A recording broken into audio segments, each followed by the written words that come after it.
ating mga balita. Todo alerto na ang buong pwersa ng pulisya sa buong kapuluan kaugnay ng nalalapit na halalan. Iniudyat ito sa pamamagitan ng pagpapatupad ng PNP ng full alert status simula kaninang alas 6 ng umaga. Si Alvin Baltazar nag-uulat. Naka-full alert status na ang Philippine National Police para sa election 2013. Kinumpirma ni Police Chief Superintendent Miguel Antonio, Deputy National Task Force Commander ng SAFE 2013 na epektibo kaninang alas 6 ng umaga, opisyal nang ipinatupad ang full alert status sa buong bansa. Ayon kay Antonio, open-ended ang alertong ito at magpapatuloy hanggat walang direktiba si PNP Chief General Alan Purisima na ibaba ang alerto.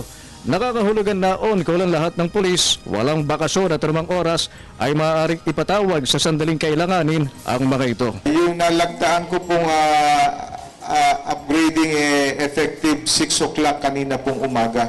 Kaya po ganito na uniform namin. So, full alert, sir, clarification. Ang re-election.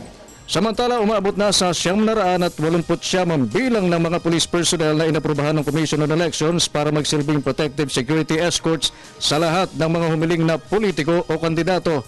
Ayon kay Antonio, batay sa Certificate of Exemptions na ipinalabas ng COMELEC, tatagal hanggang June 12, 2013 ang pagiging protective security escorts ng mga polis. As of latest na report na natanggap namin mula sa yung liaison namin sa COMELEC, 989 na po ang naaprubahan ng mga PNP personnel na nagpo-provide ng security sa lahat ng politiko all over the Philippines. Para sa Telebisyon ng Bayan, Alvin Baltazar.